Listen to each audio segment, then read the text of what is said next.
کلام مقدس قرآن عہد نامہ میں سے یسایہ نبی کی کتاب اس کا 44واں باب۔ خداوند ہی واحد خدا ہے، لیکن اب اے یعقوب میرے خادم اور اسرائیل میرے برگزیدہ سن، خداوند تیرا خالق جس نے رحم ہی سے تجھے بنایا اور تیری مدد کرے گا، یوں فرماتا ہے کہ اے یعقوب میری خادم اور یسرون میرے برگزیدہ خوف نہ کر، کیونکہ میں پیاسی زمین پر پانی اڈیلوں گا اور خشک زمین میں ندیاں جاری کروں گا۔ میں اپنی روح تیری نسل پر اور اپنی برکت تیری اولاد پر نازل کروں گا، اور وہ گھاس کے درمیان اگیں گے جیسے بہتے پانی کے کنارے پر بید ہو۔ ایک تو کہے گا میں خداوند کا ہوں، اور دوسرا اپنے آپ کو یعقوب کے نام کا ٹھہرائے گا، اور تیسرا اپنے ہاتھ پر لکھے گا میں خداوند کا ہوں، اور اپنے آپ کو اسرائیل کے نام سے ملقب کرے گا۔ خداوند اسرائیل کا بادشاہ اور اس کا فدیہ دینے والا رب الافواج یوں فرماتا ہے کہ میں ہی اول اور میں ہی آخر ہوں، اور میرے سوا کوئی خدا نہیں، اور جب سے میں نے قدیم لوگوں کی بنا ڈالی، کون میری طرح بلائے گا اور اس کو بیان کر کے میرے لیے ترتیب دے گا۔ ہاں، جو کچھ ہو رہا ہے اور جو کچھ ہونے والا ہے اس کا بیان کریں، اور تم نہ ڈرو اور ہراساں نہ ہو۔ کیا میں نے قدیم ہی سے تجھے یہ نہیں بتایا اور ظاہر نہیں کیا؟ تم میرے گواہ ہو، کیا میرے سوا کوئی اور خدا ہے؟ نہیں، کوئی چٹان نہیں، میں تو کوئی نہیں جانتا۔ بت پرستی کی مذمت۔ کھودی امورتوں کے بنانے والے سب کے سب باطل ہیں، اور ان کی پسندیدہ چیزیں بے نفع۔ انہی کے گواہ دیکھتے نہیں اور سمجھتے نہیں تاکہ پشیمان ہوں۔ کس نے کوئی بت بنایا یا کوئی مورت ڈھالی جس سے کچھ فائدہ ہو؟ دیکھ اس کے سب ساتھی شرمندہ ہوں گے، کیونکہ بنانے والے تو انسان ہیں۔ وہ سب کے سب جمع ہو کر کھڑے ہوں، وہ ڈر جائیں گے، وہ سب کے سب شرمندہ ہوں گے۔ لوہار کلہاڑا بناتا ہے اور اپنا کام انگاروں سے کرتا ہے، اور اسے ہتھوڑوں سے درست کرتا اور اپنے بازو کی قوت سے گھڑتا ہے۔ ہاں، وہ بھوکا ہو جاتا ہے اور اس کا زور گھٹ جاتا ہے، وہ پانی نہیں پیتا اور تھک جاتا ہے۔ بڑے ہی سود پھیلاتا ہے اور نوکیلے ہتھیار سے اس کی صورت کھینچتا ہے اور اس کو رندے سے صاف کرتا ہے، اور پرکار سے اس پر نقش بناتا ہے اور اسے انسان کی شکل بلکہ آدمی کی خوبصورت شبیہ بناتا ہے تاکہ اسے گھر میں نصب کرے۔ وہ دیوداروں کو اپنے لیے کاٹتا ہے اور قسم قسم کے بلود کو لیتا ہے، اور جنگل کے درختوں سے جس کو پسند کرتا ہے وہ صنوبر کا درخت لگاتا ہے اور میںھ اسے سینچتا ہے۔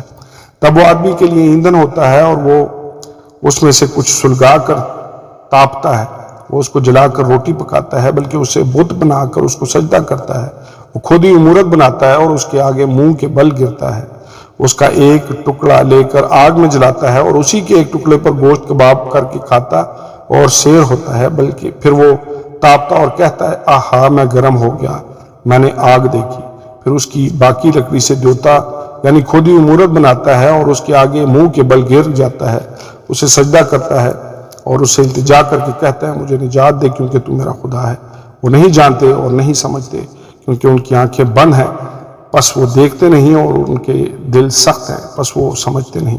بلکہ کوئی اپنے دل میں نہیں سوچتا، اور نہ کسی کو معرفت اور تمیز ہے کہ اتنا کہے میں نے تو اس کا ایک ٹکڑا آگ میں جلایا، اور میں نے اس کے انگاروں پر روٹی بھی پکائی، اور میں نے گوشت بھونا اور کھایا۔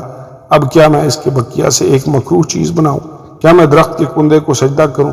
وہ راکھ کھاتا ہے۔ فریب خوردہ دل نے اس کو ایسا گمراہ کر دیا ہے کہ وہ اپنی جان بچا نہیں سکتا، اور نہیں کہتا کیا میرے دائنے ہاتھ میں بطالت نہیں؟ خداوند خالق اور بچانے والا، اے یعقوب اے اسرائیل، ان باتوں کو یاد رکھ کیونکہ تو میرا بندہ ہے۔ میں نے تجھے بنایا، تو میرا خادم ہے۔ اے اسرائیل، میں تجھ کو فراموش نہ کروں گا۔ میں نے تیری خطاؤں کو گھٹا کی مانند اور تیرے گناہوں کو بادل کی مانند میں ٹال ڈالا۔ میرے پاس واپس آ جا، کیونکہ میں نے تیرا فدیہ دیا ہے۔ اے آسمان و گاؤ کہ خداوند نے یہ کیا، اے اسفل زمین للکار، اے پہاڑوں، اے جنگل اور اس کے سب درختوں، نغمہ پردازی کرو، کیونکہ خداوند نے یعقوب کا فدیہ دیا اور اسرائیل میں اپنا جلال ظاہر کرے گا۔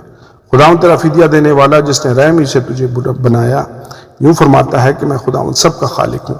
میں ہی اکیلا آسمان کو تاننے اور زمین کو بچھانے والا ہوں۔ کون میرا شریک ہے؟ میں جھوٹوں کے نشانوں کو باطل کرتا اور فالگیروں کو دیوانہ بناتا ہوں، اور حکمت والوں کو رد کرتا اور ان کی حکمت کو حماقت ٹھہراتا ہوں۔ اپنے خادم کے کلام کو ثابت کرتا اور اپنے رسولوں کی مصلحت کو پورا کرتا ہوں۔ جو یروشلم کی بابت کہتا ہوں کہ وہ آباد ہو جائے گا، اور یہودا کے شہروں کی بابت کہ وہ تعمیر کیے جائیں گے، اور میں ان کے کھنڈروں کو تعمیر کروں گا۔ جو سمندر کو کہتا ہوں کہ سوکھ جا، اور میں تیری ندیاں سکا ڈالوں گا۔ جو خورس کے حق میں کہتا ہوں وہ میرا چرواہا ہے اور میری مرضی بالکل پوری کرے گا، اور یروشلم کی بابت کہتا ہوں کہ وہ تعمیر کیا جائے گا، اور ہیکل کی بابت کہ اس کی بنیاد ڈالی جائے گی۔ آمین اور آمین۔